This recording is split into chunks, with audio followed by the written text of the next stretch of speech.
Merci beaucoup encore une fois à Laura pour gérer toute la technique. Alors, et bien plus que ça d'ailleurs. Alors, je me suis dit qu'en fait, c'était l'occasion donc de se retrouver. On va donc réembrayer notre cycle de cours hebdomadaires sur, en général, la paracha, donc c'est le mardi soir. Et il y a d'ailleurs d'autres cours, et ça vaut le coup de se brancher, qui vont naître, notamment donc tous les jours, une demi-heure de 7h30 à 8h.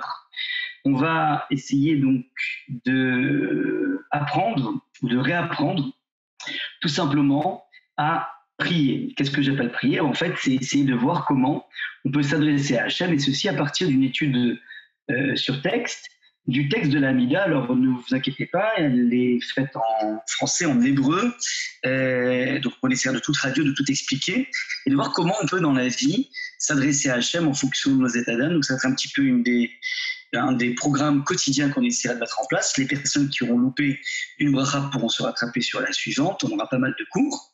Et donc, ça va être un des défis. Et enfin, le mercredi soir pour l'Imoudénou, on n'oublie jamais l'Imoudénou. On va entamer, déjà à partir de demain, tous les mercredis soirs de 8h à 9h, une étude des maximes des pères. Donc, l'idée, c'est comment apprendre à se bonifier par l'étude des maximes des pères, qui est un petit peu le traité par excellence qui évoque et qui parle de l'éthique juive. Et donc ça va être un petit peu pour nous un moyen de voir comment on peut dans la vie essayer d'avancer. Voilà donc un petit peu au niveau du programme Zoom. Vous voyez comment on s'adapte. Alors j'ai pensé donc ce soir essayer d'évoquer et de partager avec vous une réflexion par rapport à la notion de cache-route. Et je m'inspire ici de la fin de la paracha de la semaine dernière, donc je ne suis pas tout à fait synchro avec Tazria. Je me mets un petit peu à rebours la paracha de Shmini, mais je pense qu'il s'agit ici de données assez fondamentales. Je vais juste prendre mon chroma, je m'excuse, je vous laisse une seconde, que je vais essayer dans l'autre côté. Et avec mon chroma en main, c'est génial. Regardez, donc on va évidemment donc essayer de réfléchir à la notion de cache-route. Et d'ores et déjà, le premier des constats qui vient à un individu, c'est de voir que finalement, nous sommes truffés de lois au niveau de la cache-route, au niveau donc de tout ce que l'on va mettre dans notre bouche.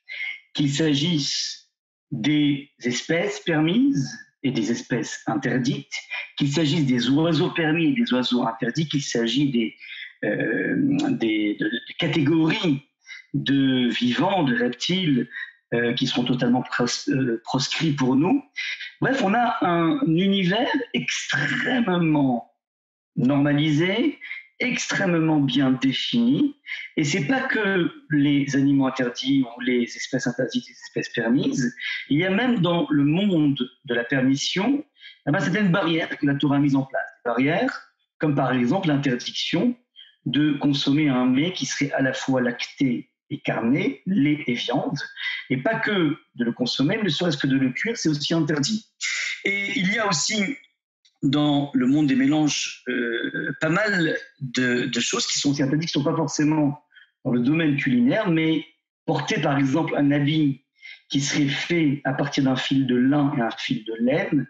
Il paraît que pour ces messieurs, très souvent les complets Hugo Boss dans leur col, alors la feutrine qu'ils mettent derrière, semblerait qu'il y aurait un mélange de lait de viande, mais de lin et de laine, et qui mérite donc une vérification toujours.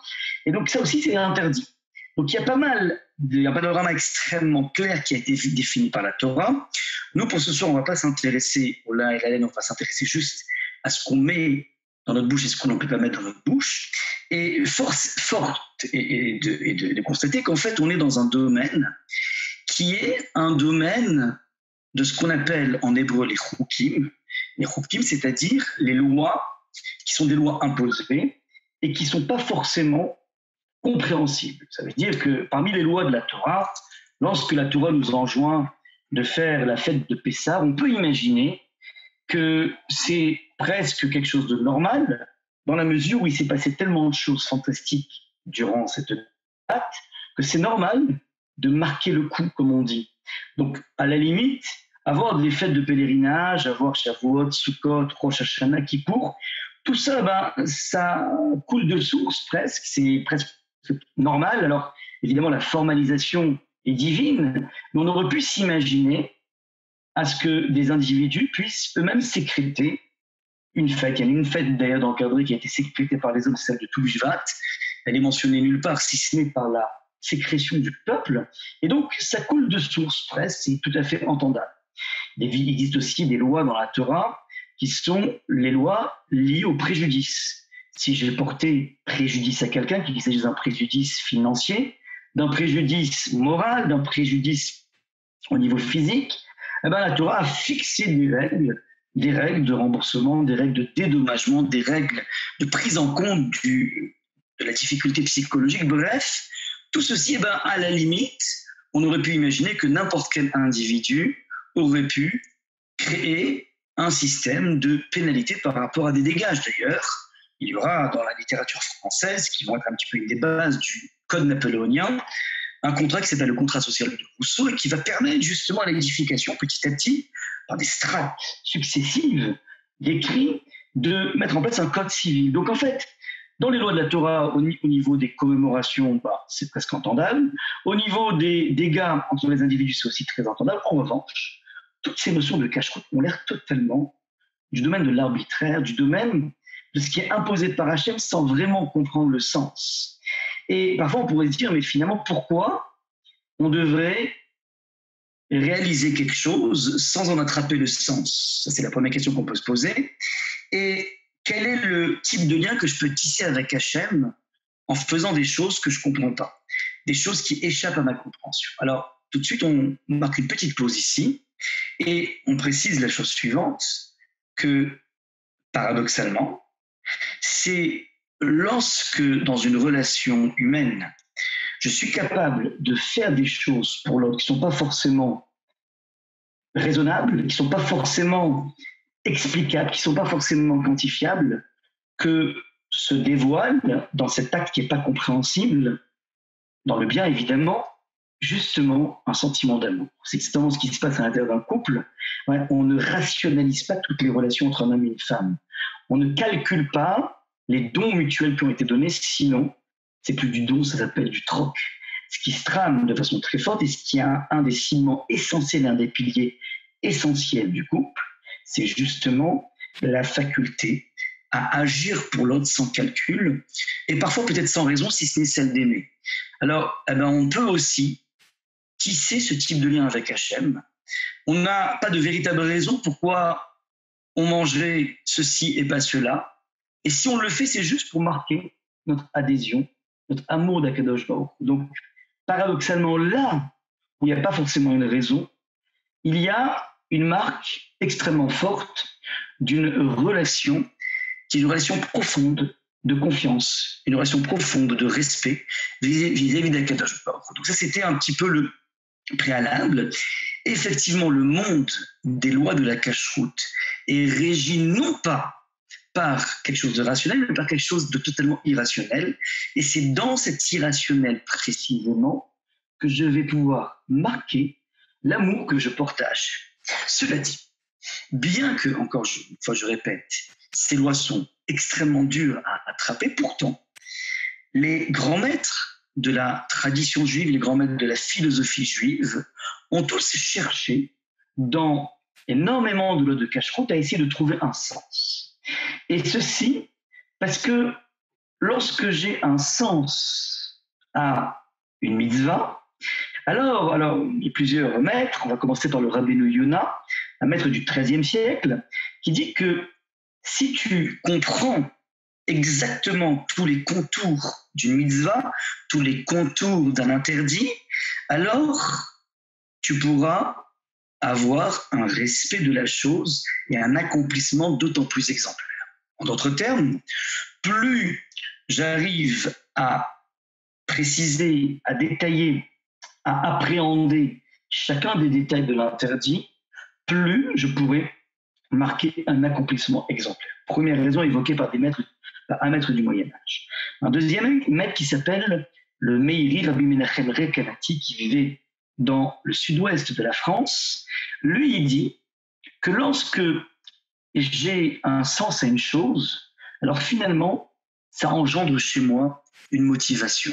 C'est vrai que lorsqu'on fait beaucoup de choses répétitives sans sens, alors d'une certaine façon, on rentre rapidement dans une routine.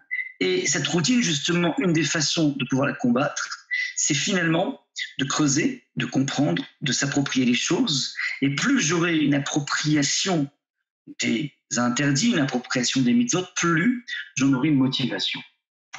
Troisième maître, le maître Rabbeinu Chaim David Azoulay, le Chida, un grand maître du Maroc, cette fois-ci du XVIIIe siècle, lui, il dit un petit peu dans la même veine que le Meiri, il explique que lorsque je comprends le sens aux choses, alors ça me protège de toute forme de sécheresse de l'acte. Effectivement, ouais, je vois un petit peu ce que disait le rabbi Meiri, le rabbi Menachem Kanati, c'est que finalement, toute pratique répétitive est forcément condamnée à, une routine. Deuxième chose, une certaine sécheresse dans l'acte. Et pour ne pas dire tout clairement, au bout d'un moment, ça peut gonfler un individu. Excusez-moi ce slang, une expression un peu forte, mais on peut observer d'un point de vue sociologique qu'il existe beaucoup de gens qui ont eu la chance, il y a une vingtaine d'années, une trentaine d'années, de faire tchouva, et donc d'adhérer à la Torah, d'adhérer aux mitzvot, d'adhérer à tous les interdits de la Torah. Et voilà qu'on observe au niveau sociologique, et ça c'est magnifique, hein, c'est l'adhésion à la Torah. En revanche, on observe au niveau sociologique qu'il existe beaucoup parmi ces personnes des personnes qui vont avoir beaucoup de mal à transmettre leur flamme. Ils ont décidé de faire le pas, d'abandonner un certain style de vie, une certaine mode d'existence pour adhérer à la Torah. Et voilà qu'ils se retrouvent maintenant devant des enfants qui, eux, ne sont absolument pas motivés comme ils l'étaient par rapport au mitzvot, motivés par rapport à Shabbat. Et ça, parfois, ça peut tourner au drame parce que finalement, ça crée des zones de non-communication entre parents et enfants. Et on pourrait trouver ici une certaine forme de raison à cela, une sorte d'explication. C'est que lorsqu'on a fait depuis très longtemps tchouva, alors qu'on le veuille ou pas, on s'encrasse un peu dans un monde répétitif. Ouais. Et on fait Shabbat, non pas parce qu'on trouve que c'est fantastique, mais parce qu'on a décidé de faire Shabbat il y a X années. Et donc, ce qui va me motiver à faire comme il faut Shabbat maintenant, c'est parce que j'ai adopté cette conduite, j'ai adopté ce mode de vie. Mais à force d'expliquer mon acte que par un passé, par une décision du passé, d'une certaine façon, mon présent dans mon panorama de mitzvot est tout simplement dénué de motivation, dénué de pêche. J'ai eu à un instant T une pêche qui m'a amené au Shabbat, qui m'a amené à manger kasher, qui m'a amené à respecter les lois que la Torah me prescrit. Et ça a été une énergie extraordinaire et j'ai compris qu'il y avait quelque chose de tellement vrai là-dedans. En revanche, si je n'entretiens pas cette flamme par une étude régulière, par un système d'automotivation qui est basé justement sur les couches de plus en plus profondes de compréhension que je vais acquérir, alors je vais être forcément condamné à ce côté un petit peu insipide de la pratique quotidienne. Or, c'est très important de faire cette remarque. Les enfants, on a beau donner un cadre aux enfants, on a beau demander aux enfants d'être dans le cadre, et ça, c'est très important. En revanche, ce que les enfants perçoivent, c'est dans le cadre dans lequel on les place, est-ce que nous-mêmes nous avons une pêche, nous avons une motivation, nous avons un engouement, ou nous sommes des gens enflammés ou pas. Et rapidement, l'enfant peut voir que les papas et les mamans peuvent effectivement respecter Shabbat à la lettre, mais ils n'en sont pas pour autant hyper motivés. Ils ont beau faire hyper attention au niveau de la cache-route, mais ça a l'air parfois un petit peu de les gonfler. Et bien, cette vision d'un sentiment négatif, d'un état d'âme négatif par rapport à la relation de la mitzvah, n'échappe jamais à l'enfant. Et l'enfant qui voit ça, alors peut d'un coup traduire la chose suivante, en fin de compte, c'est pas super kiffant la Torah, c'est pas super kiffant les mitzvot, et donc d'entrée de jeu ne pas avoir un a priori positif. Et si lui-même ne fera pas la démarche d'aller creuser, d'aller s'approprier les mitzvot, les interdits, les commentaires positifs, de rentrer dans cette démarche d'étude, alors évidemment, c'est quelque chose qui peut s'altérer chez lui. Et donc c'est comme ça qu'on peut expliquer d'un point de vue sociologique ces zones de schisme, ces zones de rupture entre des parents qui ont été très sérieux toute leur vie dans leur tchouva et qui n'arrivent pas forcément à transmettre ce relais. Alors, Voilà un petit peu l'idée. Excusez-moi, je peux poser une question? Alors oui, avec plaisir. Ouais. C'est Déborah Travaillienne. En fait, vous dites que c'est pour les Baal Teshuvah, mais est-ce que c'est pas à plus forte raison, en théorie, même pour les personnes qui n'ont pas fait Teshuvah, puisque elle a plus forte raison? Ouais, tout à fait. Elle se trouve elle-même de... Ouais. Ouais, sauf que, effectivement, c'est une très bonne remarque, mais les personnes qui ont fait Teshuvah, qui sont ce qu'on appelle Frum from birth, les personnes qui sont ancrées depuis leur jeune âge, c'est-à-dire des personnes qui n'ont pas fait cette Teshuvah. Alors ces personnes ont déjà vu un monde répétitif auquel ils ont dû apporter une sorte de solution, une sorte de réflexion qui les a amenés à rapidement trouver les solutions pour vaincre l'ennui. Par opposition, je dis aux Baalei Teshuvah, donc les personnes qui ont fait Teshuvah il y a 20 ans, 30 ans, et qui ont ancré leurs choses, mais eux, leur moteur essentiel était de quitter un monde qu'ils ont trouvé peut-être absurde, un monde qu'ils ont trouvé immoral, et ils ont réussi à trouver dans la Torah un monde tellement beau, tellement moral, que c'était ça exactement leur point d'ancrage, le point de départ. Ils ont vu quelque chose d'extrêmement vrai dans la Torah, et ils ont vu parfois des choses tellement anti-humaines dans le monde non thoraïque que ça leur a donné une énergie absolument colossale. Cette énergie, une fois qu'on est ancré, elle n'est plus, cette énergie, cette flamme. Par opposition à quelqu'un qui est né là-dedans, alors lui-même, à un jeune âge, il a été obligé de trouver rapidement un goût aux choses, sans quoi il serait reparti plus rapidement. En fait, d'un point de vue sociologique, la zone de rupture est peut-être, et parfois peut-être, beaucoup plus marquée. Mais évidemment, ce type de phénomène et de problème existe de façon très forte. Il y a un véritable, malheureusement, un phénomène de société aussi, dans des villes comme Debrak ou Jérusalem, où on assiste malheureusement à ce qu'on appelle des phénomènes de noshrim, donc des personnes qui sont nées dedans, et qui vont petit à petit, même pas petit à petit, dirait Jacobson, vont de façon brutale, très, très massive et très rapide, s'écarter du commun de façon assez impressionnante. Et ça, c'est un autre mécanisme, hein, un autre système. On pourra en parler dans un cours d'éducation avec plaisir, mais c'est quelque chose d'autre qui se met en place. Ouais. C'est qu'en fait, d'entrée de jeu, ces personnes, explique Jacobson, n'ont jamais eu une quelconque relation au goût dans les mitzvot, et plus que ça, ils étaient beaucoup plus dans le dégoût, parce que systématiquement, depuis qu'ils sont petits, on les a incriminés, on les a en permanence, je cherche le mot, culpabilisés. Culpabilité permanente, système de punition permanente par rapport au domaine spirituel, qui fait qu'au bout d'un moment, un individu craque. Ouais. Et ça, on pourrait expliquer une de ces quatre. Mais en tout cas, une chose est sûre, c'est que le point névralgique ici de ce que l'on dit, c'est ce qui va être résumé par les maîtres de la linguistique juive, que fondamentalement, on est censé donner du ta'am aux choses. C'est quoi le ta'am? Les maîtres expliquent. Ta'am veut dire à la fois le goût et à la fois le sens. C'est le même terme. Ta'am en hébreu, ta'am, ta'im, ça veut dire goûteux. Et ta'am, c'est aussi la raison. Maï ta'am, dit la Gemara en permanence. Quelle est la raison?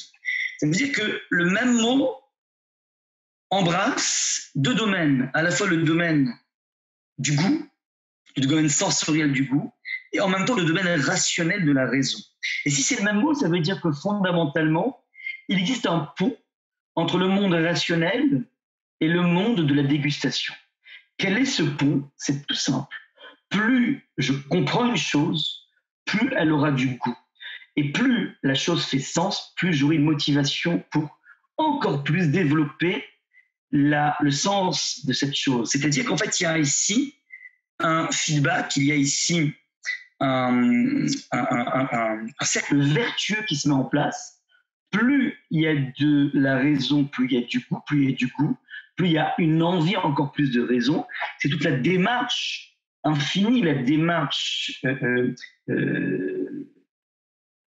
frénétique de l'étude qui ne laisse jamais un individu en repos parce qu'il est toujours en train de se poser des questions, parce que chaque question qui se pose, ça lui permet d'ouvrir un nouveau champ de compréhension, et donc dans son monde de l'action, il aura beaucoup plus de relief, beaucoup plus d'épaisseur. Voilà un petit peu donc l'idée.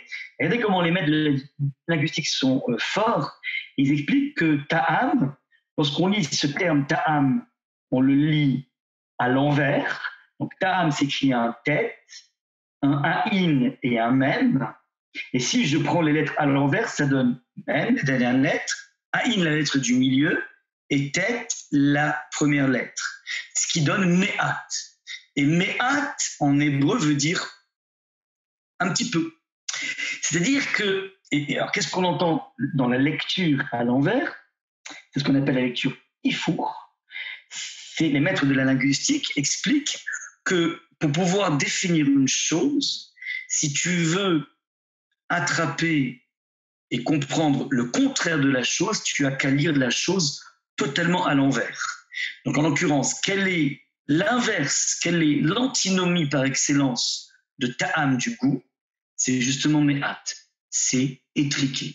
Ça veut dire que lorsqu'il n'y a pas de goût, tu seras condamné à vivre un judaïsme étriqué, un judaïsme routinier, un judaïsme qui, au bout du compte, est d'une certaine façon gonflant. Voilà donc un petit peu comment les maîtres résument en un mot. Donc on passe de ta'am à me'at. Donc la vie, c'est cette faculté de toujours aller à rebours du me'at et d'aller dans le ta'am. Voilà donc à titre d'introduction. Maintenant, puisqu'on a parlé d'interdit, alors il est aussi important de préciser un point qui est le suivant.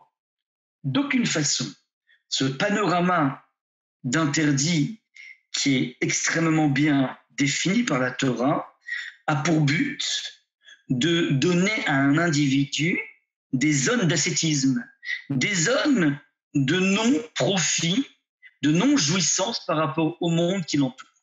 D'aucune façon, là était la volonté de la Torah. Alors, on va essayer de le démontrer par deux références. La première, c'est tiré d'un Yerushalmi, donc d'un Talmud de Yerushalmi, qui dit la chose suivante. Rabbi Chizkia dit au nom de Rav, Atid Adam niten din vecheshbon al kol sherat enav velo achad. Un homme doit rendre des comptes de tout ce que son œil a vu et qu'il n'a pas dégusté. Ça veut dire que le Talmud nous dévoile ici qu'un des examens essentiels que Hachem va imposer à l'homme une fois qu'on arrive là-haut, à Dmeavessi, jusqu'à 120 ans, c'est l'examen suivant. Est-ce que tu as profité, est-ce que tu t'es sustenté de tous les fruits que ton œil a vus et que tu aurais pu convertir en voyant ce fruit en une dégustation? Eh bien, si toutefois tu t'es privé par rapport à ça, tu auras des comptes à rendre par rapport à ces fruits. On sait à quel point, puisqu'on parle de fruits, on a récemment, depuis Rosh Hashanah, essayé, je dis bien, de faire Birkat Halalat compte tenu du confinement. Et dans cette bracha, par exemple, on évoque le fait que Akadosh Baruch Hu a donné une foultitude de goûts, de saveurs, d'odeurs, de couleurs dans la nature, et qui sont là que pour une seule chose, les Anod Ba'en Bene Adam, pour qu'un individu se délecte. Hachem aurait pu très bien créer un monde qui ressemble à un monde totalement fade. Il aurait pu très bien nourrir les individus avec des petites portions, un petit peu comme les cosmonautes. Ils ont des petites tablettes comme ça pour pouvoir être nourris pendant un an dans leur fusée. Évidemment, ils ne peuvent pas prendre avec eux des steaks, ils ne peuvent pas prendre avec eux des pommes de terre, ce serait trop chargé. Donc en fait, ils ont l'industrie pharmaceutique leur crée donc des petites tablettes qui sont truffées de protéines, de glucides, de lipides, tout ce dont on a besoin. Hachem aurait pu parfaitement créer un monde qui est exclusivement fait de nourriture utile. On va te donner exactement les vitamines dont tu as besoin, exactement les protéines dont tu as besoin pour que tu puisses croître, mais ceci sans goût, sans odeur, sans kiff. Eh ben, Hachem n'a pas voulu ça. Pourquoi? Parce qu'en fait, chaque moment de dégustation est un moment que je peux convertir en connexion avec Hachem. Imaginez un individu qui est extrêmement assoiffé et qui est en train de fantasmer sur une bouteille de Coca-Cola, une canette de Coca-Cola toute fraîche, toute glacée. Eh ben, c'est magnifique, il va s'abreuver avec cette bouteille de Coca, il va se faire plaisir avec cette bouteille de Coca. Mais ce qui est intéressant, c'est que ça vaut le coup à ce moment-là précis où je m'apprête à avoir un plaisir tellement ultime, tellement convoité, tellement fantasmé, de pouvoir y associer Hachem. Tu sais, Hachem, même dans un monde de plaisir, mais je suis prêt à m'associer avec toi. C'est en fait l'idée. C'est qu'en fait, il n'y a rien qui échappe à Hachem, et même les moments le plus grand kiff ne sont pas des moments pour lesquels j'aurais des comptes à rendre avec Hachem, exactement l'inverse. L'absence de dégustation, évidemment, de plaisir licite, pas illicite, des plaisirs licites, eh ben, on aura des comptes à rendre parce que chacun est un tremplin inédit de connexion avec Akadosh Baruch. Donc voilà un petit peu ce Talmud Yerushalmi qui nous met un peu bien les idées au clair. D'aucune façon, la Torah a un problème quelconque avec le monde de la jouissance. Et au contraire, que je crois créer un monde tellement vaste, tellement beau, tellement parfumé, juste pour qu'on puisse créer du lien avec lui. Je raconte toujours cette histoire de celui qui était considéré comme le plus grand maître de la génération. Après la disparition du Chazon Ish, c'est celui qui lui a justement succédé en Israël au collège Chazon Ish de Bnei Brak. C'est un individu très original qui s'appelait le Rav Gedalia Nadel, Alav Shalom, Zechat Tzadik Livracha. Et ce Rav était extrêmement, on va dire, iconoclaste. Il était extrêmement original à mettre toute catégorie, qui avait une maîtrise de tout, qui était en même temps un très grand businessman. Une grande partie du parc immobilier de Bnei Brak a été construit par lui. Il avait des champs de vignes, et puis une personne qui avait une connaissance absolument incroyable de la Torah, mais pas que de la Torah, énormément de chorma, de sagesse. Et cette individu, un jour, donc, a été appelé pour marier un élève à New York. Donc, il a pris son billet d'avion de Tel Aviv. À l'époque, vous savez, il y a une époque où on pouvait prendre des avions très facilement. Et il a pris donc son billet d'avion et il est allé à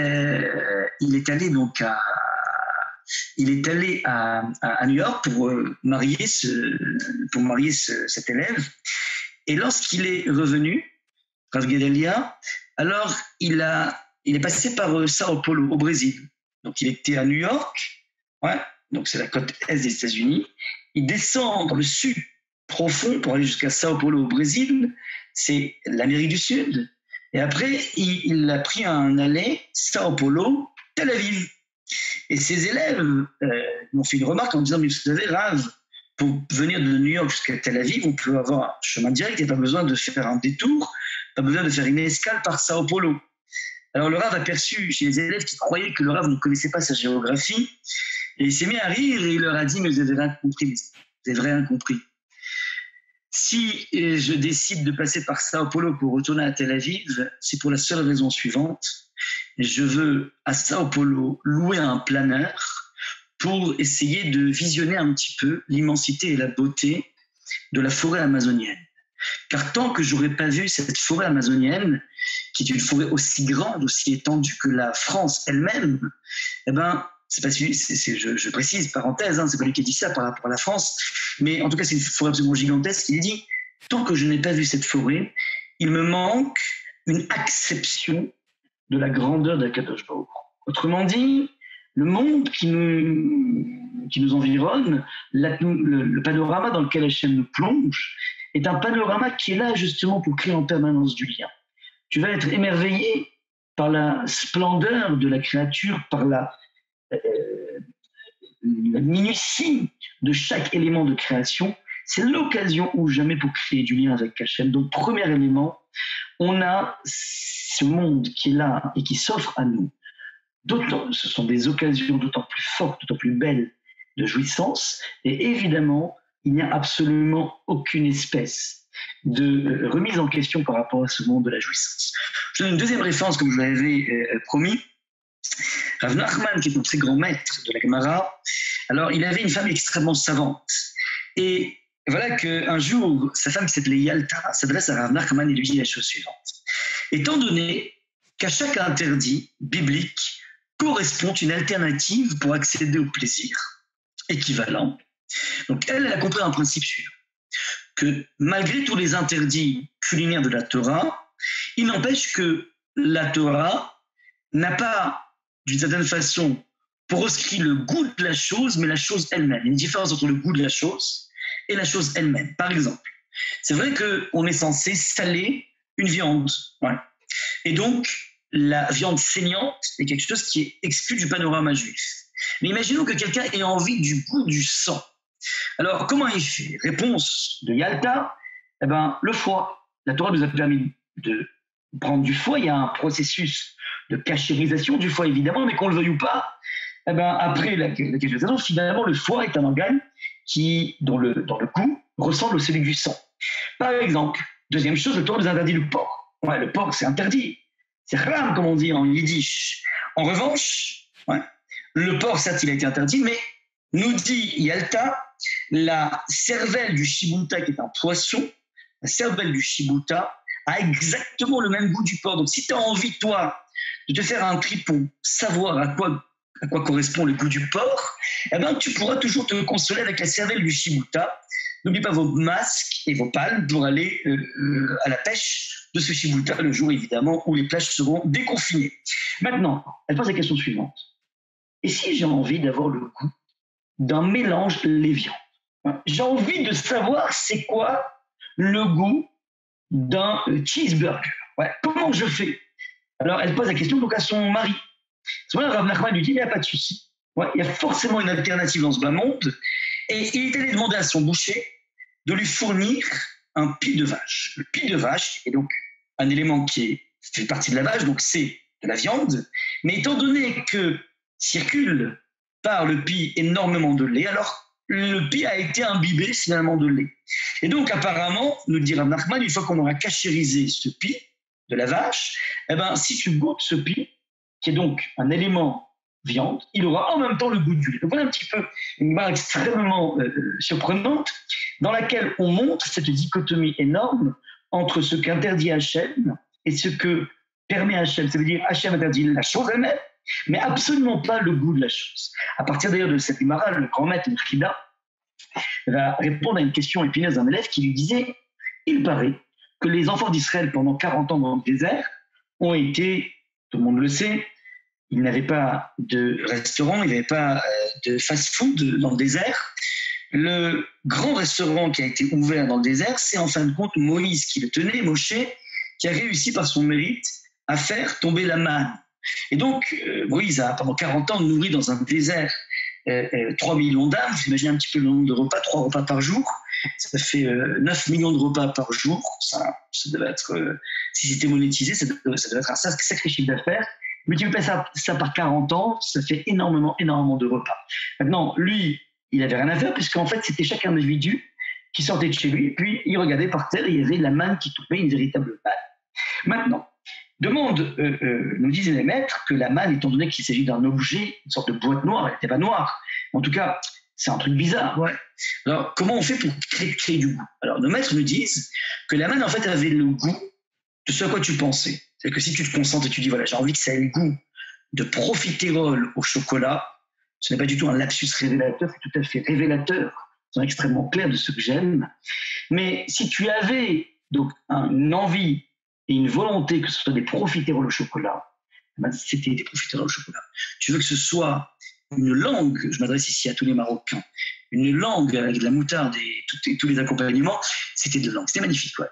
Demande l'élève au Chida, et si j'avais envie que ça ait le goût du porc, est-ce que ça marche ou pas? Réponse du Chida, ben oui, justement. Parce qu'en fait, la manne étant un objet qui est totalement permis par la Torah, le seul problème, c'est quoi? C'est le goût. Si on arrive à faire la dichotomie, différence donc, entre la chose et le goût, il n'y a aucun souci. Donc la manne pouvait tout à fait avoir le goût du porc. Voilà un petit peu donc ce qui se passe. Donc voilà un petit peu ces 2 points d'introduction essentiels. Un, on a besoin de sens dans la vie même dans le monde des choukim.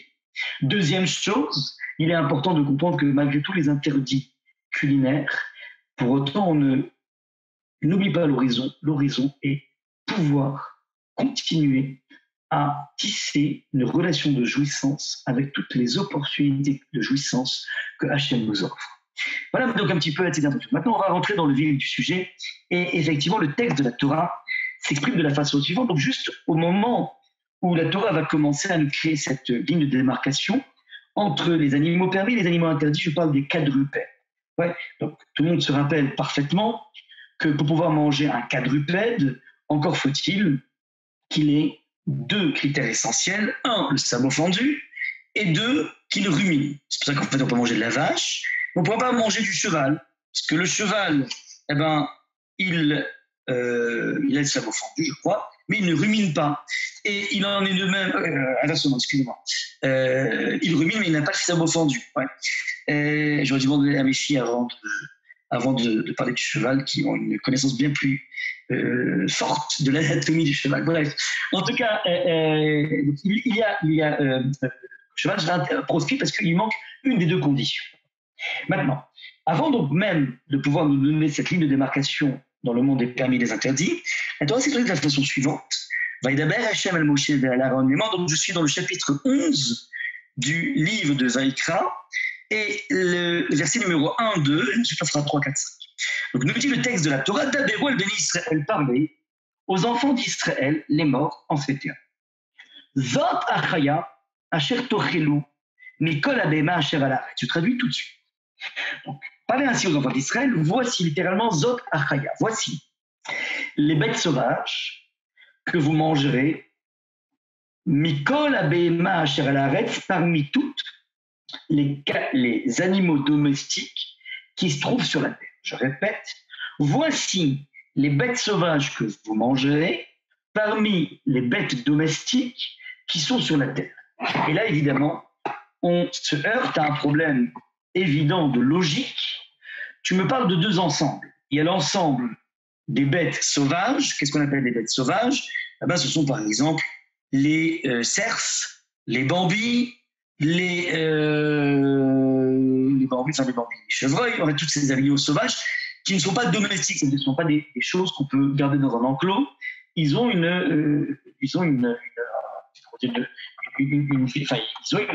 mode non domestique de vie, par opposition à tout ce qu'on aura dans un enclos, comme des vaches, comme des béliers, comme des moutons, comme des chèvres, ouais, tous ces cheptels en question. Ouais, alors, il y a donc deux ensembles tout à fait disjoints, les bêtes sauvages d'un côté et les animaux domestiques de l'autre.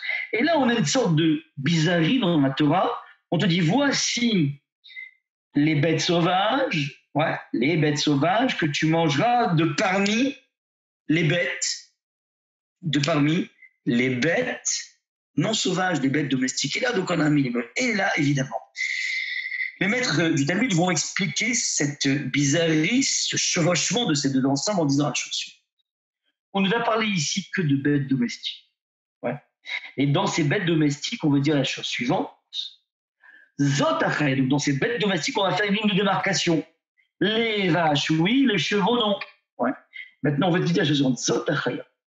Voici la chaya, pas la chaya au sens de bête domestique, mais chaya, c'est la vie, la vitalité. Voici la vitalité que tu mangeras.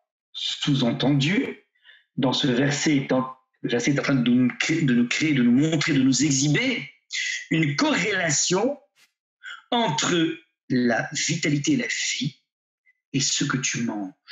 Dis-moi ce que tu manges et je te dirai quelle est ta vitalité. Qu'est-ce que j'entends par vitalité? C'est là qu'en fait les maîtres vont définir un concept de Behema Tmea, d'animaux purs et d'animaux impurs, et d'animaux purs, Tabor. Mais qu'est-ce qu'on entend par pur et impur? On a du mal à se figurer ces notions de pureté et d'impureté, d'autant que nous vivons dans un monde où la pureté et l'impureté ne serait-ce qu'au niveau de l'absence de Beth Amikdash, qui est quelque chose qui est devenu extrêmement anachronique, quelque chose qui est extrêmement dur à attraper, puisqu'on n'est plus dans un monde avec la Kedusha, avec la sainteté du Beth Amikdash.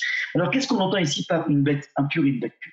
L'idée est la suivante, c'est que l'absorption de ce que tu manges, aura un impact sur plusieurs couches de l'individu. On va petit à petit définir ces couches. Et inversement, si un individu est amené à manger ou a été amené à manger quelque chose qui est proscrit, alors ça crée chez lui petit à petit des couches, des sortes de modes, des sortes de couches d'obstruction qui fait que certains canaux vont petit à petit se boucher. À l'instar des problèmes des personnes qui pourraient avoir des problèmes en termes de cholestérol ou en termes des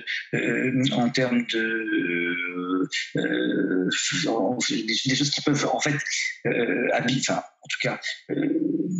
compliquer la circulation du sang dans les veines, ouais, c'est ce que l'on connaît au niveau physique. Il existe ce même phénomène au niveau, plusieurs niveaux, de ce qu'on aura, ingurgité. Maintenant que les choses soient bien claires, on n'a plus dans sa vie avoir eu des dérapages ou bien être né dans un monde qui n'est pas celui-là. Évidemment, toutes les choses sont possibles, il n'y a rien qui est définitif. Alors, on va essayer donc de développer ici 2 maîtres du Moyen-Âge qui vont aborder un petit peu ce concept en essayant de le familiariser, de s'en approprier un peu plus. Le Ramban Nachmanide fait la remarque suivante, on sort du cadre des quadrupèdes, on va dans le monde des oiseaux. Et il fait la remarque suivante que dans la liste de tous les oiseaux qui sont interdits à la consommation, on a par exemple l'aigle qui est interdit à la consommation, par exemple le pigeon est permis, la colombe est permise, ouais, l'aigle est interdit, le vautour est interdit, le corbeau est interdit. Donc il fait la liste de tous ces oiseaux donc, qui est énumérée dans la Torah et il se rend compte, donc il fait une analyse et il se rend compte qu'il existe un point commun dans tous ces oiseaux, c'est qu'il s'agit d'oiseaux qui sont des oiseaux agressifs, qui ont une certaine cruauté. Le corbeau est connu pour sa cruauté. Ce sont des rapaces.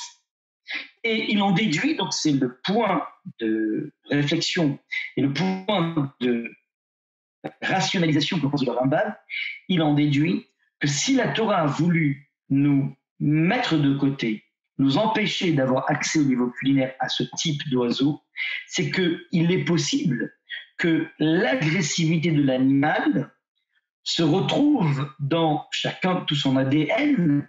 Et lorsque je vais ingurgiter la chair de l'aigle ou du vautour, d'une certaine façon, ça peut réveiller en moi, non pas créer, mais réveiller en moi, toutes les zones d'agressivité qui ont pu être enfouies par un travail personnel, par une éducation comme il faut.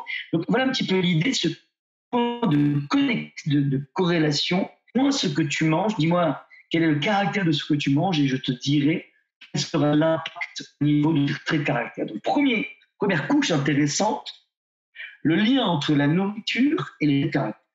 Deuxième, encore plus frappant, Ramban, c'est Nachmanide, c'était un médecin, c'est un très grand maître. Et le Rambam Maïmonide, qui était lui aussi un médecin, qui était lui aussi un très grand maître, lui, il va aller très distinct. Un jour, le Rambam Maïmonide a été sollicité par un rabbin d'une autre communauté, qui s'adresse au Rambam de la façon suivante. Il dit, voilà, je sais que tu es un très grand philosophe, un très grand penseur, un très grand maître, et voilà, donc moi je dirige une communauté, je suis le rabbin d'une communauté de gens très bien, qui sont tous parfaitement respectueux des préceptes de la Torah, mais il y a un point qui n'arrive pas à avaler, c'est le cas de le dire, il y a un point dans la Torah pour lequel ça ne passe pas. Et j'arrive pas à leur faire, entre guillemets, avaler la pilule, j'arrive pas à leur expliquer ce concept.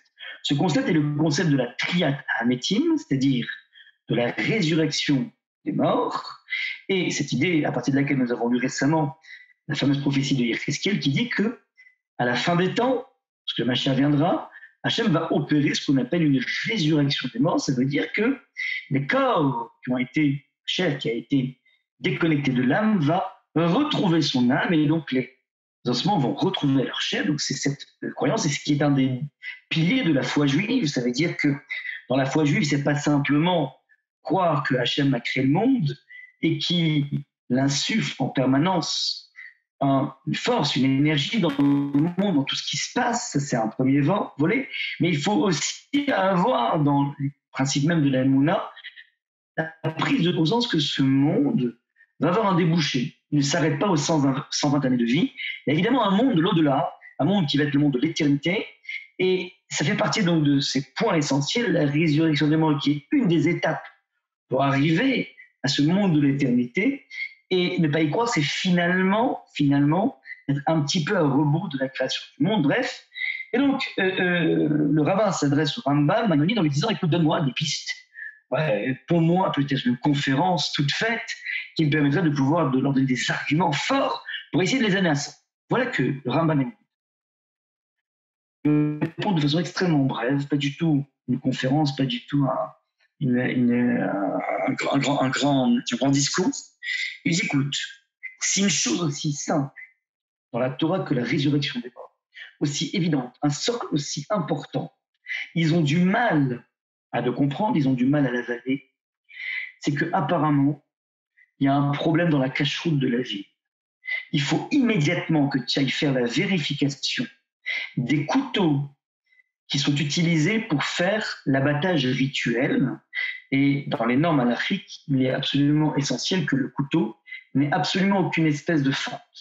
Les shochatim, les personnes qui s'occupent de cet abattage, alors pendant des minutes, des dizaines de minutes, vérifient si la lame est parfaitement aiguisée, de façon à faire souffrir le minimum l'animal. Il ne faudrait pas qu'il y ait par exemple une petite dent ici, qui fait que ça fasse un à-coup, et ce sera d'autant plus dommageable pour l'animal.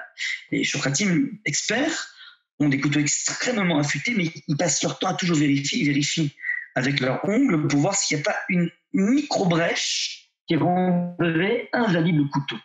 Donc voilà ce que le Rambam nous dit. Apparemment, si une chose aussi simple que la résurrection des morts, il n'arrive pas à piger, il n'arrive pas à attraper, alors apparemment, c'est qu'il ne mange pas comme il faut, va vite vérifier les couteaux.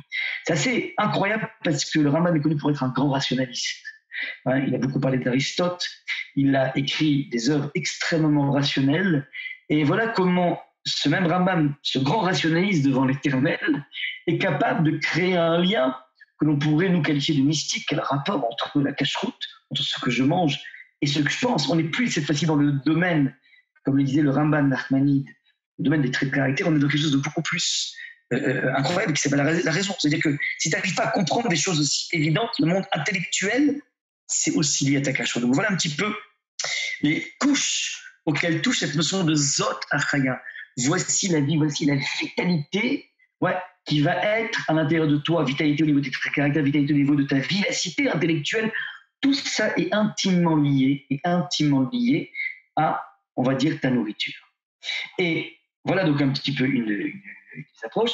Une autre approche qui est proposée par certains maîtres.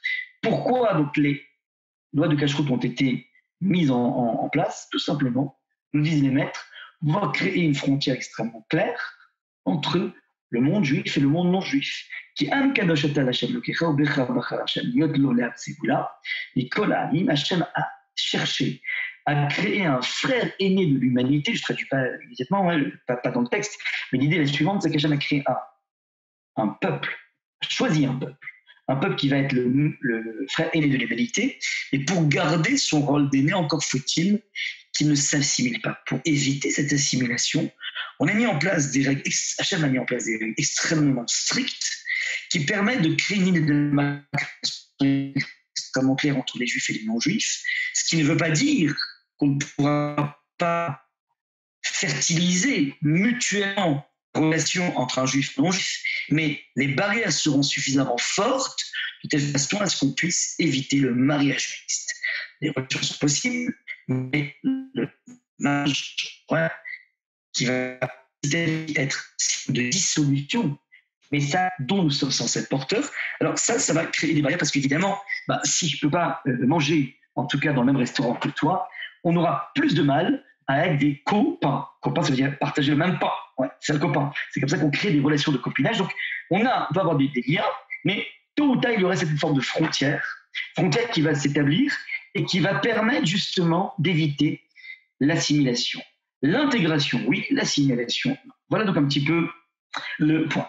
Maintenant, je voudrais juste qu'on finisse dans les 5 minutes qui nous restent sur la proposée par certains maîtres dans un domaine qui avait l'air tellement obscur, tellement inexploitable. Alors, on va prendre ensemble, si vous le permettez, toujours dans ce chapitre numéro 11 dans le livre de Vaïkra, on va prendre ensemble les versets qui vont justement créer cette ligne de démarcation entre les animaux parmi les quadrupèdes permis et interdits. Et nous dit le texte, donc le verset numéro 4, nous dit le texte de la Torah, quant au suivant, on fait bien attention à ce qui est marqué dans la Torah.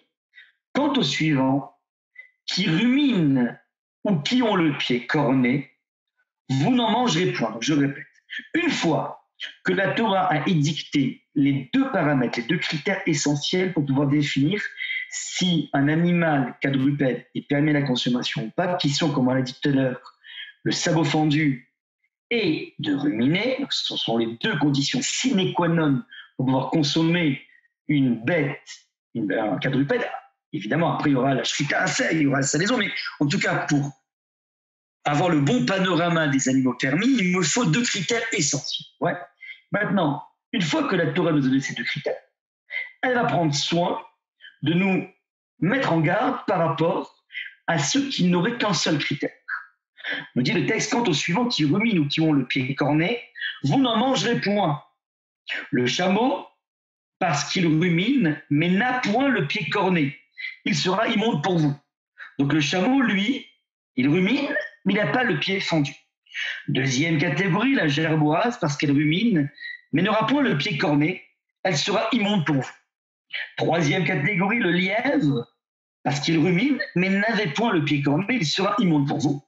Et enfin, le porc, bon, évidemment, c'est le plus connu, ouais, c'est le top du palmarès, qui a bien le pied corné, qui a même le sabot bifurqué, mais qui ne rumine point, il sera immonde pour vous. Donc voilà un petit peu les 4 catégories d'animaux qui répondent à un critère, mais pas l'autre, ouais, et donc qui sont écartés.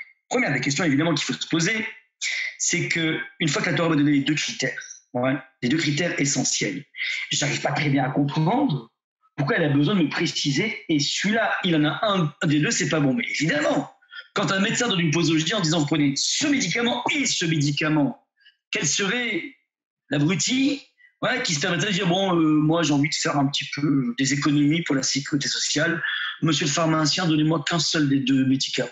C'est pas possible. C'est couplé, ça va de pair, ouais, on a 2 critères, 2 critères. Donc j'arrive pas très bien à comprendre, ouais, pourquoi la Torah a besoin de me spécifier lorsque la Torah, par exemple, m'a dit de mettre des téphilines sur la tête et sur le bras. Ouais, elle n'a pas de dire, mais attention, si tu mets tes téphilines que sur le bras, c'est pas bien. Ouais, elle n'a pas commencé à rentrer dans ce type de détails. Donc, c'est un peu de bizarre, la chose. Alors, à cette question, répond le traité de Pauline en disant, de là, on pourrait voir ici une des preuves du fait que la Torah est divine. C'est-à-dire que Moïse, dans son périmètre d'évolution, n'a connu en fin de compte que le Moyen-Orient. Il est né donc en Égypte, il a évolué dans le palais de Pharaon, et puis ensuite, il a vécu en Égypte, il a erré dans le désert pendant 40 ans, et puis voilà, il a marché, et puis il est arrivé à la lisière d'Israël, et il n'a pas pu rentrer. Donc finalement, ce qu'il a connu du monde Moïse, c'est pas grand-chose. Et Moïse est quand même capable de nous véhiculer la parole d'Hachem en disant qu'il n'existe que 4 exceptions qui n'ont qu'un seul des 2 critères. Ouais. Soit qui n'ont que le sabot fendu, soit qui n'ont que le fait de ruminer. Et ce qui est assez extraordinaire, c'est que en visitant tous les océans, c'est pas moi, mais les aventuriers ou bien les zoologues, eh ben, ils se sont rendus compte que de partout dans le monde, quelles que soient les contrées, quelles que soient les espèces, quels que soient les microclimats, ouais, on n'a jamais vu d'autres exceptions que ces 4 exceptions. Ouais. Il y a la famille du chameau, la famille de la gerboise, la famille du lièvre et la famille du porc, sont les 4 seules exceptions qui n'ont qu'un seul critère. De là, la Gemara, donc Choulin, déduit que ça prouve à quel point il y a quelque chose de divin, parce que Moïse, évidemment, ne s'est pas amusé à aller en Alaska, dans le pôle sud, dans le pôle nord, il n'a pas connu même les États-Unis. Voilà, il faudra attendre Marco Polo pour les découvrir. Bref, Moïse n'a pas eu n'a pas fait tous ces voyages. Il est capable d'affirmer, en tout cas, si c'était un homme, ce serait très bizarre, ouais, être capable d'affirmer quelque chose qui, des milliers d'années, n'a pas été encore affirmé, d'autant plus que va surgir quelques millénaires après la théorie de l'évolution. Et d'après la théorie de l'évolution, on aurait pu très bien imaginer qu'une nouvelle race, une nouvelle espèce puisse naître, et on n'a toujours pas vu de nouvelle espèce. Premier élément. Deuxième élément, et ça va être donc les remarques morales qu'on peut attraper de ces lois de Kashrut. Lorsque vous regardez la façon dont la Torah s'exprime, elle est assez impressionnante.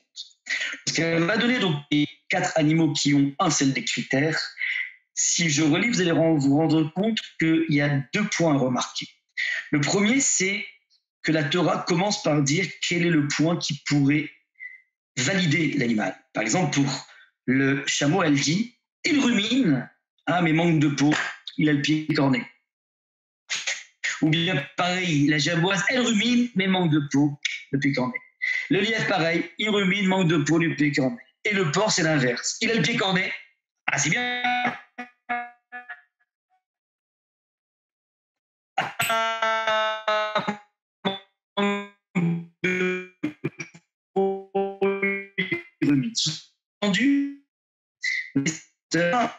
de te faire annonce. Surtout, c'est dans une on est vraiment fort en un dans la vie. La première des choses que tu détectes chez l'autre, c'est ce qui cloche. Alors, ça va petit à petit devenir son domaine de définition. C'est dans humain, c'est encore plus vrai avec nos enfants qu'on le rapidement et pas jeunes enfants puissent. Rapidement pour le faire. Ravdré, on vous entend, ça coupe. Ouais, moi aussi ça coupe. Ah bon? Je sais pas, la connexion peut-être un petit passage. J'ai changé. On vous J'ai entend rien pas. changé. Ça va? Tu m'entends pas? Ouais, non, là c'est mieux là. C'est mieux. Donc, Ouais. je disais, nous avons tous dans la vie cette fâcheuse tendance de détecter rapidement ce qui cloche chez l'autre, son défaut, ses zones de faiblesse, et finir par ne le voir que par le prisme de ses faiblesses. Et peut-être même le définir, même l'appeler en fonction de ses zones de faiblesse. On a tous un petit peu ce travers qu'on partage avec Blanche-Neige, de tout simplement nommer pas. Au niveau des enfants, par exemple, nommer les enfants en fonction de leurs défauts. On a le grincheux dans chaque fratrie, on a le paresseux, on a le sourd, on a le simplet, on a tous les 7 nains devant nous en général. Et le grand défaut là-dedans, pour en parler un de ces 4 sur un cours sur l'éducation, mais plus on appelle quelqu'un en fonction de son défaut, plus on alimente ce défaut. On pense qu'en évoquant le défaut, l'individu va avoir honte et va essayer de se corriger, mais au contraire, ça va être son domaine de définition parce que finalement, nous sommes, les parents en tout cas, les architectes du concept de soi de chaque individu. C'est valable dans le rapport avec nos enfants, dans le couple, c'est la même chose. Plus on va insister sur le défaut de notre épouse, de notre mari, plus elle se déploiera en fonction de ça. Donc voilà un petit peu une leçon magnifique de la Torah qui te dit, lorsqu'elle va parler la Torah du porc, elle dit d'abord les choses bien. Il a quand même le pied corné. Et c'est toujours quelque chose de très intéressant, même lorsqu'on veut faire un reproche chez quelqu'un, toujours commencer par ce qui est génial chez lui. Enfin, c'est génial, mais c'est génial ça, mais juste, il y a ce point qui j'aimerais qu'on avance. Si on commence comme ça, on a beaucoup plus de chances de pouvoir faire porter un reproche. En revanche, si on commence que par des reproches, alors évidemment, la personne en face de nous va se braquer, on ne pourra pas communiquer. Donc voilà un petit peu première leçon. Et une deuxième leçon, on s'arrêtera là-dessus, qui est assez magnifique, c'est que lorsque j'ai lu, on va relire un petit peu, attention, autant le premier qui est disqualifié, c'est le chameau, il rumine, n'a point le piquant, c'est un présent. Deuxième chose, la jaguar, elle rumine, mais n'aura point le piquant, c'est un futur. Et le lièvre, parce qu'il rumine, mais n'avait point le piquant. Alter entre le futur et le passé, la Torah elle-même. Ouais. Et voilà un petit peu ce que font remarquer les commentateurs, c'est que même dans le point qui disqualifie, exemple, pour le chameau, en l'occurrence, il n'a pas le pied corné, on te dit il ne l'a pas. Et pour la jaguar, on te dit il n'aura pas. Et pour les lèvres, on te dit qu'il n'avait pas. C'est-à-dire qu'on est capable de porter un regard non pas instantané, mais être capable de prendre la dimension historique de l'individu. Tu es en face d'un individu pour lequel tu éprouves une république, tu n'as jamais vu. C'est OK. C'est la vision de l'instant. Maintenant, peut-être que ça vaut le coup de voir quel est son passé. Il vient de quel type de famille? Peut-être que dans sa vie, il avait un élan naturel pour donner, puis depuis sa jeune enfance, un jour il est revenu de l'école et il a dit à son père « Ah papa, j'avais un copain à qui il manquait sa gomme et je lui ai prêté ta gomme. » Et son père a très mal réagi. « Quoi? T'as prêté ta gomme?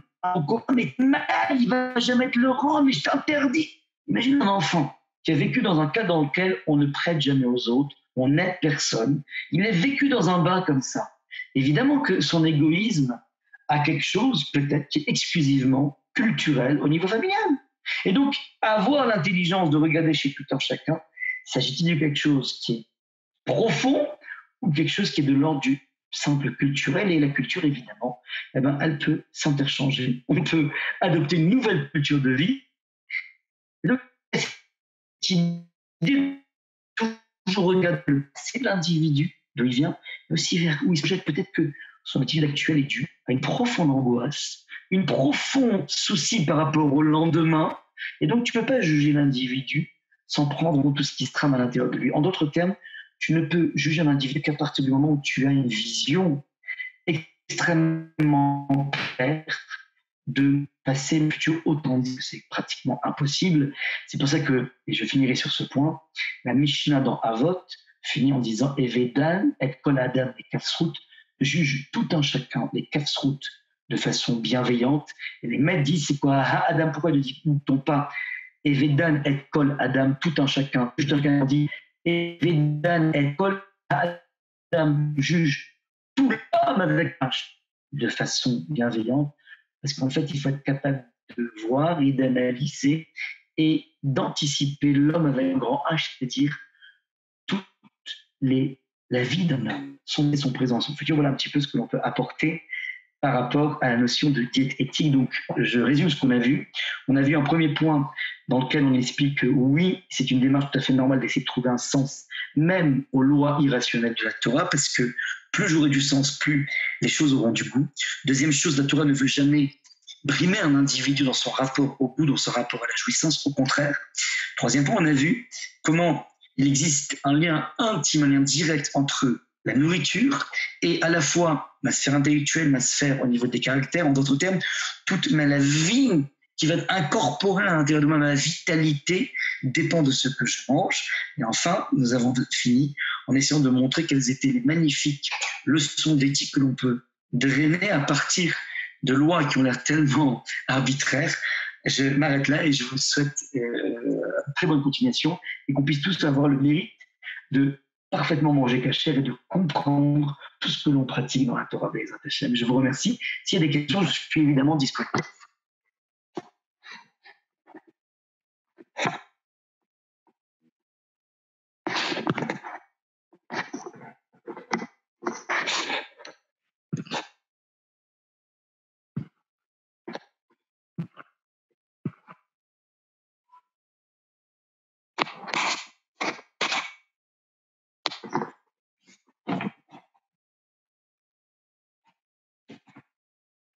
Laura, est-ce que tu pourrais donner la main aux participants? Ouais, ils peuvent mettre leur micro, mais je peux le faire aussi. Je sais pas si vous m'entendez. Ouais, j'entends parfaitement. Moi aussi, j'entends. Merci beaucoup en tout cas. Ouais, magnifique. Ouais, c'est gentil. Ouais, merci beaucoup.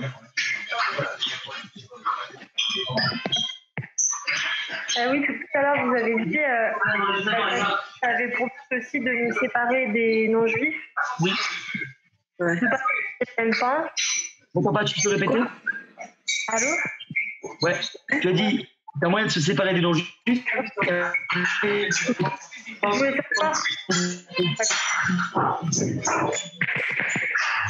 attendez, je vais écrire, je crois, parce que ça...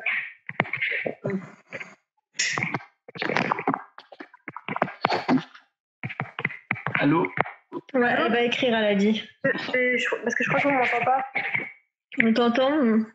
Ah, en fait, je demandais donc, par rapport aux juifs, et du coup, je voulais savoir, par rapport à par exemple, de la famille qui mange pas cachère, est-ce que la Torah, elle veut nous séparer par le biais de la cacheroute? Est-ce qu'elle veut créer une barrière entre nous et les personnes qui mangent pas cachère, même si c'est de la même famille?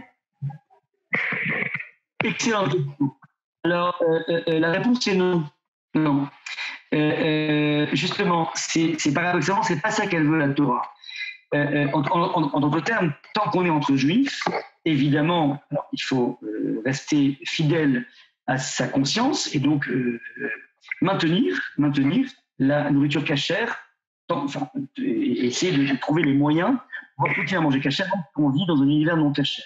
Mais d'aucune façon, le but est de créer une scission dans la famille. Et c'est important que les personnes entendent ce que je vous dis là maintenant. C'est pas parce qu'on décide de faire Shabbat et de manger kasher que ça peut nous rendre hautains et dédaigneux à la l'égard de nos parents.